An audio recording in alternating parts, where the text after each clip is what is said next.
Friends ఈరోజు వచ్చేసి అన్న వాళ్ళు మనకు 2 వైర్లు షార్ట్ అయినా కూడా ఐసీ ఫోన్ డెక్కును నీళ్ళ చినుకులు మంచు తేమ పడ్డా కూడా ఖరాబ్ కానీ బాక్సులు కావాలని అంటే రండి అని చెప్తే వాళ్ళు రావడం జరిగింది. తెలుసు కానీ 8 ఇంచెస్ బాక్స్ 630 రూపాయలు నాకు పడితే 70 రూపాయల లాభంతో ఒక బాక్స్ 700 రూపాయలకు అమ్ముతాను. 700 1400 రూపాయలు 2 బాక్సులు. ఇది క్లాసిక్ డెక్, 2 స్పీకర్ వైర్లు షార్ట్ అయినా కూడా ఐసీ అనేది పోదు.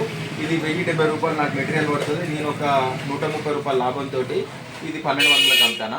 ఇవి టోటల్ కాంబో సెట్ మీద వచ్చేసి 140 ప్లస్ 130 270 రూపాయల లాభంతో 2600 రూపాయలకు క్లాస్ డి సెటప్ ట్రాక్టర్ మీద అనేది మనం అమ్మడం జరుగుతుంది. ఎక్కడ అయిందనేది మనం మీ అన్న వాళ్ళని కనుక్కుందాం. ఇక్కడన్నా మనది కుండాలంటే సైడ్ పసరావతల 40 కిలోమీటర్లు. పసరావతల 40 కిలోమీటర్లు. మన షాప్ ఎట్లా తెలుసు మీకు? ఇన్స్టాగ్రామ్లో చూసిన. కొంచెం గట్టిగా మాట్లాడాలి. ఇన్స్టాగ్రామ్లో చూసి రావడం జరిగింది. దీని సౌండ్ కానీ క్వాలిటీ కానీ క్లారిటీ కానీ మీకు ఐసీలు పోకుండా చెక్ చేసి చూపెట్టినా కదా, మీకు జెన్యున్ అనిపించిందా అన్న? బాగానే ఉంది. మీరు ఇంకోళ్ళకి మీ ఫ్రెండ్స్తో తోటి మీ డ్రైవర్లకి ఇట్లా చెప్పేటట్టుందా? చెప్తారు కదా sir. Thank you friends. Sunshine electronics, Telangana, Warangal, Gopalaswamy temple దగ్గర Burra Honda 2 wheeler showroom opposite 6:30 లైన్లో స్ట్రీట్ ఎదురుగా మన షాప్ ఉంటాయండి. Thank you friends.